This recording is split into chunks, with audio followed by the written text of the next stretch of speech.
I'm going to be ranking my personal red flags in girls. After playing the field for over 3 years, I've gotten a really good feel for the red flags in girls, so I'm going to be breaking them down for you in this video. Starting with a controversial one, and this is body count. So if a girl has a high body count for forming a relationship, this is a big red flag. Now, if you're just going to have fun, just be safe with it. But when it comes to actually wanting to develop a real connection with a girl, I believe that if a girl has a high body count, it is going to impede her ability to connect with you to the degree that she otherwise would have if she had a low body count and she saved this for guys that she actually truly cared about. So with that said, having a high body count is going to be a major red flag. It is one of those things that is just a telltale sign that a girl is not wife quality material. So for that reason, this is going to be S tier. This is one of the biggest things you boys need to look out for when it comes to forming a long-term relationship with girls. Now, this next one isn't a deal breaker, but it is something to look out for, and this is a lack of self-development. This is a reason why I tend to connect with older girls a lot better. I recently just had a great conversation with a 25-year-old at a music festival. Last year, I was casually seeing a 27-year-old as a 22-year-old. So this is something that I've noticed is that girls who have lived longer, who have been kind of just out there living life, have higher levels of self-development, and we are able to connect on another level. What self-development shows is that they're going to have high levels of emotional, social intelligence. They're going to be a little bit more logical, be able to think in a different way than the girls who are much younger or just have no self-development. They won't be able to do it the same way. So this isn't like a deal breaker. It won't stop me from pursuing a girl and having a relationship with her, but it is something to look out for that can be a red flag in the future. And if the girl does have it, it's a really good sign. So that for that reason, a lack of self-development is going to be C tier. And boys, this is a key area that I'm always preaching is self-developing. This is something that you have to be doing yourself. You can't expect girls to be putting in all this work and have all the options in the world and you to not be working on yourself in order to get them. This is why I created the High Value Man Guide that basically is focusing on self-development in all areas of your life, from fitness to financial to personal development, character traits, skills, everything you need to do in order to become the ultimate man who can get the girls you want. So it's a free guide I built you, and it's the first thing in the description below. You can grab that now. And this next one you have to watch out for, and I need to keep this story very vague for personal reasons, but basically, I have a friend who was dating a girl who has a hoe friend who I also happen to sleep with. And this hoe friend has influenced her whilst they were in a relationship in very negative ways. When things were going good, she was trying to get her to do bad things and kind of sabotage the relationship. I remember my friend vividly telling me about this and how this was negatively affecting them. And then even once things have gone bad in the relationship, she was encouraging her to not have a relationship, to live her best life, to not be so tied down when it's her youngest, best years. So having hoe friends is actually something you have to really, really look for in a girl before you start to date her. Is what is her social circle like? Is her social circle one that is going to be conductive of a relationship, or is it one that's going to try and bring her down, bring her into the party lifestyle, get her to do bad things? This is a very important thing that you need to look out for, because people are the sum of the 5 people they spend the most time with.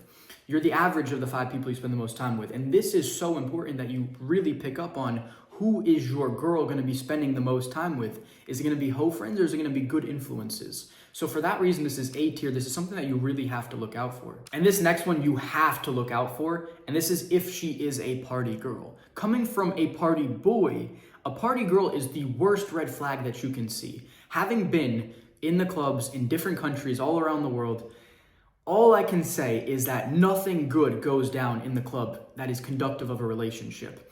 I will go out and not even try and kiss a girl, and girls just kind of kiss me. It just kind of happens. Like, I'm a social guy, I'm talking, and I end up just like usually kissing a girl. I don't even try. I remember in Norway when I was there, I kissed like 2 to 3 girls a night, like without even really trying to kiss them. I'm more trying to sleep with them. That's my thing. Like, I don't really care to just kiss a girl, but kissing girls just kind of happens. Like, if you're out, you're having fun, it's just something that happens. And I could only imagine, this is from me as a guy who has to, try and put an effort and stuff.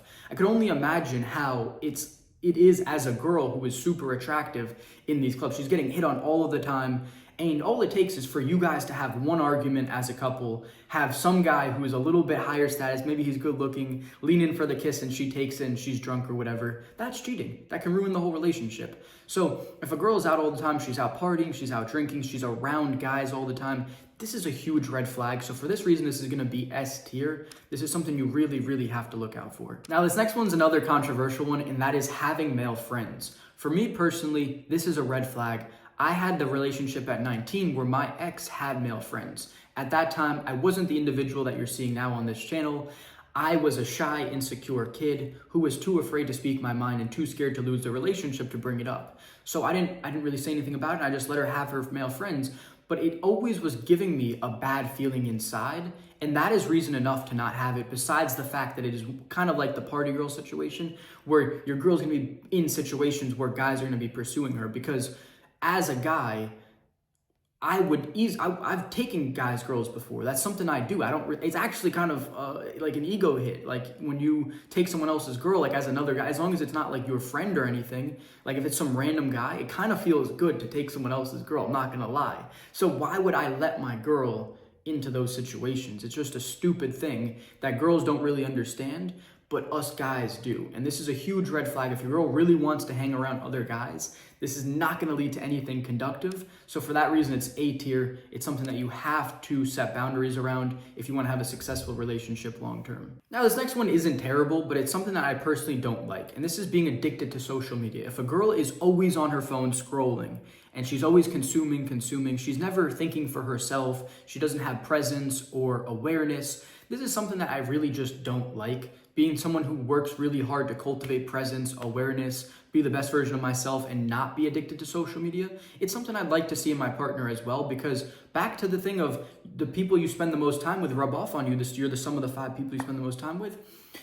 You are going to pick up on the behaviors and mannerisms of your partner. So I would be very careful as to what is your partner going to be doing, because if she's scrolling, maybe you start scrolling a little bit. You know what I mean? It's just that bad influence that I don't want in my life. So this isn't like a deal breaker or anything, but it's something that I'm not the biggest fan of, is a girl is addicted to social media, and this is going to be C tier. And this last one is something to look out for as well. And this is if she posts promiscuous pictures, especially on Instagram. So if your girl is posting pictures, she's mostly doing it for male validation. There's no reason a girl who's going to be in a long-term relationship should be posting pictures of her in a bikini and, God forbid, her in underwear. That is like major red flag. So those two things are things to look out for. And in terms of green flags on the opposing side, I was actually on a date in Norway with this girl right before I left, and I got her Instagram, and her account is just like a walking green flag. It's a perfect example of what you want to look for, which is that she had pretty much the exact amount of followers as she is following it. So it's mostly just her friends. Her account was on private, and all the pictures that she had are all just like her, like fully clothed, just like lifestyle stuff, like her in different situations, mostly showcasing her, her face and what she was doing. That's a good sign. That's something that is completely okay, especially in those circumstances. Like, those are good things to look for. Like a small follower count that's the same size, right? Followers to following, and then private, and then just like normal pictures, nothing promiscuous, nothing like in bikinis, and God forbid, nothing in underwear. So those are two things that I would look for, is like bad signs. It's like underwear or bikini pics. There's no reason a girl should be posting those. And if she is, she's just gonna be doing so for male validation. So this is gonna be a B tier thing that you kind of need to be aware of. And once again, boys, if you want to actually date the hottest girls in the world, you need to be building your value as a man. So this is why I built you that high value man guide, so you can become the best version of yourself and attract the girls that you want. You can pick it up for free. It's the first thing in the description below.